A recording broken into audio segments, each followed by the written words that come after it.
It's 1925. The world has barely spent 7 years trying to forget the Great War. In the United States, the economy roars. In Europe, cities are being rebuilt. In Latin America, the first modern metropolises are beginning to take shape. It's an era of fragile optimism, of telephones that still surprise people, and radios that gather entire families around a wooden box. Imagine a cobblestone street in the city center. Horses still share the space with the first automobiles. The smell of gasoline is a novelty. The smell of manure, routine. There's a department store on the corner with illuminated display windows. Inside, dozens of items that people desire but cannot simply take home. The noise of metal wheels on the cobblestones. The cry of the newspaper vendor. The whistle of the streetcar. The icy January air mixed with the smoke from domestic chimneys. And in some corner of a post office, the sharp thud of a stamp on brown paper. People buy cautiously. Every cent carries weight. Men check prices twice before deciding. Women take notes in the catalogs that arrive by mail and point with their fingers at what they would like to have someday, if the money stretches. And then someone places the order, writes a letter, fills out a catalog form, leaves the money on the counter, and waits. Because in 1925, receiving a package was not a click. It was a long, physical, unpredictable, and completely human process. A package in 1925 was not just an object arriving at your door. It was a promise fulfilled, an effort completed, a small luxury that the world's distribution system made possible. Or not always. Before we continue, hit the subscribe button so you don't miss any content, and leave us a comment telling us where you're watching from. Today, we order something online, and within 24 hours, it's at our door. Sometimes in 2 hours. There is an expectation of immediacy so deeply ingrained that any delay of more than 3 days feels like an unforgivable logistical failure.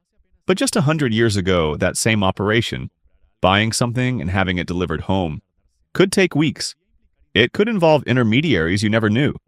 It could mean the package arrived broken, wet, or simply never arrived at all. And nobody refunded your money with an online form. How did the package delivery system actually work in 1925? Who ran it? How much did it cost? What happened when something went wrong? And who could actually afford to use that system?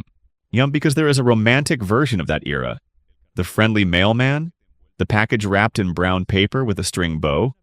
And there is a real version, a slow, unequal system, expensive for many, and full of failure points that people back then knew all too well.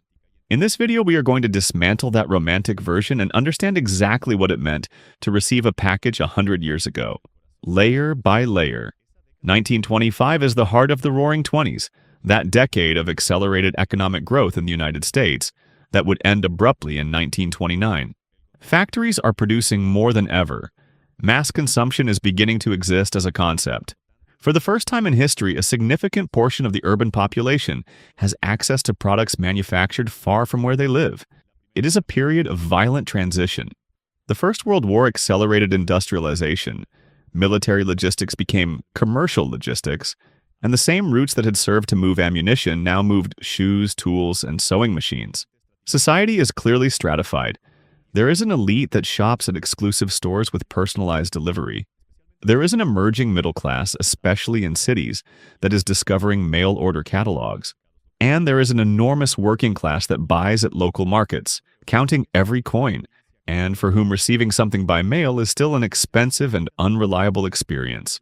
The railroad has been operating for decades and is the backbone of long-distance package transport. The automobile is beginning to replace the horse in cities for final deliveries. The telephone exists but is expensive and rare.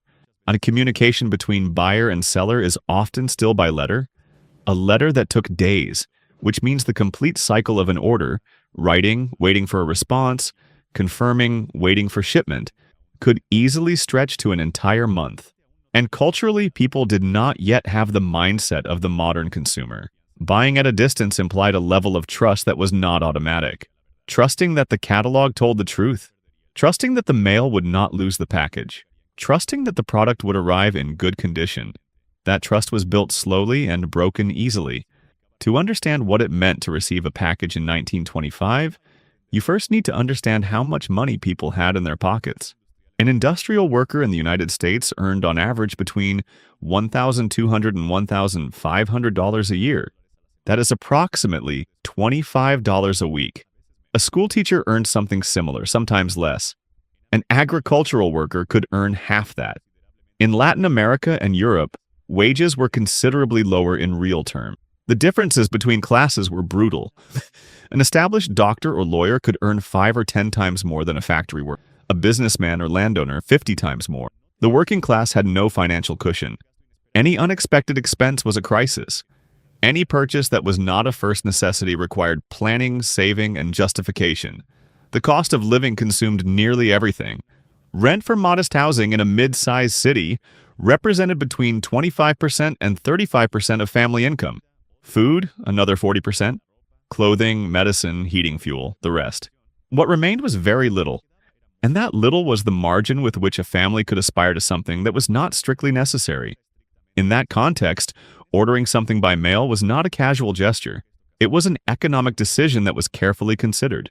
The cost of the product plus the cost of shipping, plus the waiting time, plus the risk of something going wrong, all of that entered the calculation. And for millions of families, that calculation simply did not work out. The merchandise distribution system in 1925 operated in very distinct layers depending on the type of product and the type of buyer. At the base was local commerce, the neighborhood shop, the municipal market, the corner store. There was no delivery there. You went, you bought, you carried it home. It was the cheapest and most immediate access, but also the most limited in variety. One level up were the large urban department stores, which by that time already offered city deliveries for purchases of a certain value. Sears in the United States was the most powerful example. Its catalog reached homes all across the country and allowed people to order almost anything, from clothing to tools to prefabricated houses. The 1925 Sears catalog had more than 500 pages. It was the Amazon of the era, without algorithms or 5-star reviews. Prices varied enormously by category. A pair of work shoes cost between $2 and $4. A sewing machine could cost $25. A piece of furniture between $10 and $60. For the average worker, that represented between 1 and 3 months of net savings. It was not an impulse purchase. It was a project. And then there were luxury products, imported clothing, European perfumes, fine china. Those did not arrive by catalog. They arrived through importers, agents, and exclusive shops that served a clientele that did not check the price before asking if there was a discount. This is where the story gets interesting, because the price of the product was only the beginning. Sending or receiving a package in 1925 had costs that people did not always calculate in advance. The first and most obvious was the shipping cost itself. The postal service charged by weight and by distance. A 5-kilogram package crossing several states could cost between 50 cents and $2 just in freight, at a time when that money represented a day's work. But there was more. If the package arrived damaged, and it arrived damaged with a frequency that would seem unacceptable to us today, the claim was a long, bureaucratic process with few guarantees of resolution. There was no standard return policy. It depended on the company, the seller, the goodwill of both parties, and how much energy you had to keep insisting. Then there was the storage problem. If you were not home when the package arrived, the mailman left it at the nearest post office, and you had a limited time to pick it up before being charged a storage fee. If you did not go in time, the package could be returned to the sender, and the cost of reshipping fell on you. For fragile products, additional packaging was the responsibility of the buyer or the seller, depending on the agreement. A packaging mistake could mean your purchase arrived in pieces, and shipping insurance existed, but it was an extra cost that many skipped to save money. Finally, there were taxes and tariffs.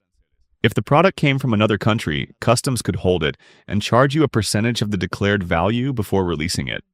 A process that could take additional weeks and that added between 10% and 30% to the final cost, depending on the product and the country.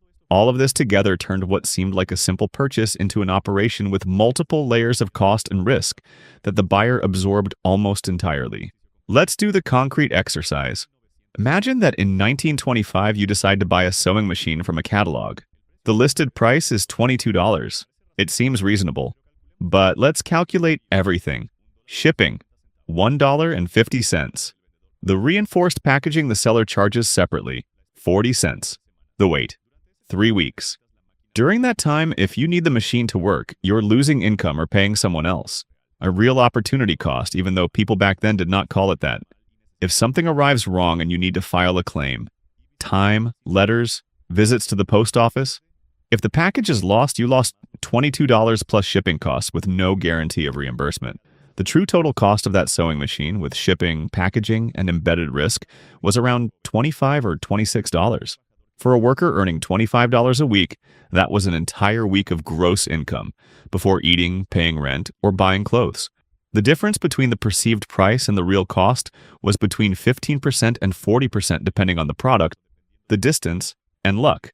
And that difference was always paid by the buyer, never by the system. Not everyone paid in cash. Credit existed in 1925, but it worked in a completely different way from how we know it today. The large department stores and the most important catalogs offered what was called installment buying. Sears, Montgomery Ward, and other major distributors allowed customers to pay part of the amount at the time of the order and the rest in monthly installments. It was an innovation that had begun to gain popularity at the start of the 20th century, and that by the 20s was already fairly widespread in cities. But access to credit depended a great deal on who you were and where you lived. In large cities, it was relatively accessible to workers with stable employment and a fixed address. In rural areas or for informal workers, formal credit was practically non-existent. There, the system was different. The local merchant who had known you your whole life wrote your name in a notebook and waited for you to pay when you could. A personal trust system that worked in small communities but did not scale. Interest rates were not always disclosed transparently. Often the installment price was simply higher than the cash price, without anyone explicitly saying how much more you were paying. A machine that cost $22 cash could end up costing $28 or $30 in installments, an increase of 25% or more that most buyers never calculated because they were looking at the monthly amount, not the total. And there is the trap that has been working for 100 years without changing its form. The monthly installment of $2 seems like nothing compared to the full $22 at once. The human brain does not process deferred totals well. It processes the immediate. Can I pay this today? If the answer is yes, the brain tends to say yes. And the sellers of 1925 knew this perfectly. The catalogs did not highlight the total price. They highlighted the ease of payment. Only $1.75 a month. Start enjoying it today. Pay when you can. The language was designed to lower the buyer's guard and replace the question, can I afford this? With the much more manageable question, can I afford this installment this month? The difference between those two questions is enormous. The first forces you to think about the total, the hidden cost, the accumulated impact. The second only requires looking at your pocket today. And today, almost always, there is something there. The decision to buy in installments in 1925 was emotionally identical to the one made today. The desire for the object, the feeling that it is accessible, the minimization of the real cost. It's the expectation that the future will take care of the rest. 100 years of consumer psychology compress into that moment of decision, all the same architecture of illusion. When the calculation failed, the consequences were concrete and harsh. The debt with a department store or a catalog was not anonymous, it was personal. The seller knew who you were, where you lived, what you had bought. If you stopped paying, the next step was a collection letter, then a debt collector in person, then the loss of the item if it had been delivered with a recovery clause. Losing a possession because you could not pay for it was not just a financial loss. It was a visible social loss. The neighbor who saw the package arrive could also see it being taken away. In small communities and neighborhoods where everyone knew each other, that had a real reputational cost. Shame functioned as a mechanism of financial discipline before credit bureaus existed. Accumulated debt was a spiral that was hard to break. An unpaid installment generates a surcharge. The surcharge makes it harder to pay the following month. Meanwhile, the fixed costs of life do not wait, and income for most people does not grow at the same speed as debts. For many working families, the result of a poorly calculated purchase was months of severe restriction. Less food, patched clothing, postponement of everything that was not urgent. The package that had arrived wrapped in brown paper with such excitement ended up being the origin of a pressure that lasted far longer than the object itself. Not everyone had the same access or the same risk in this system. The elite, professionals, business people, landowners bought with comfort. They had accounts at exclusive shops, received home delivery with personalized service, and if something went wrong, they had the social and economic capital to demand a solution. For them, receiving a package was a pleasure without anxiety. The emerging urban middle class was the ideal customer for catalogs. They had stable income, a fixed address, and a cultural aspiration toward modern consumer goods. They could take on credit risk with reasonably certainty, although not without tension. This was the group that grew most as consumers during the 20s, and that suffered most when the crash of 1929 came. The working class with unstable income was the most vulnerable. They bought when they could, in installments they could sometimes pay and sometimes not. This was the segment that most frequently lost possessions, accumulated debt, and paid more in relative terms for exactly the same products. The system was not designed to protect them. It was designed to sell to them. None of this happened in a vacuum. The decision to buy by catalog or to order a package had a social dimension that cannot be ignored. The neighbor who received a new piece of furniture, a modern machine, clothing that was clearly bought somewhere else, that was visible. In an era without social media, status pressure operated at the scale of the neighborhood, the street, the workplace. What others had shaped what each person felt they should have. The advertising of the era actively fed that desire. The catalogs did not just sell products, they sold images of life. Happy families and tidy homes using modern objects. And the implicit promise was that the object brought with it the lifestyle in the image. That promise was, of course, a carefully constructed fiction. And the family itself could be a source of pressure. The husband who wanted to appear a provider. The wife who did not want her home to look poorer than her sister-in-law's. The children who wanted what the neighbor's children had. The family dynamics of consumption in 1925 were not so different from those of today. Only the products changed. It would be unfair not to say it. The system, with all its flaws, also genuinely changed lives. The mail-order catalog brought products to rural areas where they simply did not exist before. A family in Iowa or in the interior of Argentina could access tools, fabrics, medicines, and books that previously required a journey of days to the nearest city. That was no small thing. For urban workers, the ability to buy in installments opened access to durable goods that would otherwise have been impossible. A sewing machine bought with effort could mean extra income for the whole family. A bicycle could reduce commuting time to work and free up hours. A more efficient stove could reduce fuel expenses. The delivery system, though imperfect, also created jobs. Mail carriers, loaders, mail sorters, delivery wagon drivers. An entire distribution economy that absorbed labor at a time when industrial jobs were not enough for everyone. And there is something harder to measure but real, the fulfilled illusion. The package that arrived, even if it had cost more than calculated, even if it had taken longer than expected, brought with it genuine satisfaction. The people of 1925 were no less human. And the pleasure of receiving something eagerly awaited is an anthropological constant that no economic analysis should ignore. 100 years later, the system has changed completely in its form, and almost nothing in its logic. The paper catalog became an app. The horse-drawn mailman became a motorcycle delivery driver. The handwritten form became a click. The monthly installment became a purchase in 12 interest-free apparent payments. Everything faster, more convenient, more accessible. And yet, the psychological trap is identical. The focus on the installment, not the total. The hidden cost in shipping, in the subscription, in the automatic renewal. Social pressure now amplified not at the scale of the neighborhood, but at the global scale. Yeah, with influencers showing packages arriving every day as if it were the most normal thing in the world. The difference between who can take on credit risk with security and who cannot remains exactly the same. The system continues selling more cheaply in appearance to those who can least afford it in reality. What changed is the speed. What did not change is the architecture. The package arrives in 24 hours. The debt arrives just the same. So let's return to the question at the beginning. What did it really mean to receive a package in 1925? It meant trusting an imperfect system with your money and your time. It meant absorbing risks that the seller did not share. It meant that the emotion of the arrived object was real, but the costs were higher than the catalog price suggested. The promise was modern. Buy from your home. Receive at your door. Pay in comfortable installments. The reality was more complex. Wait weeks. Assume the risk of transport. Calculate the hidden costs. Do not make a mistake in the calculation because there is no safety net.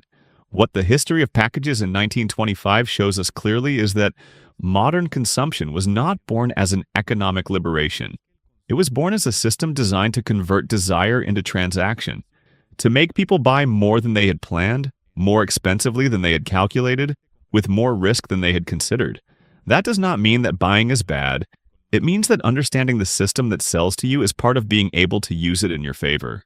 100 years ago, people learned that by force when the package arrived broken, or the installment stopped being comfortable. Today, we have more information available. The question is whether we use it.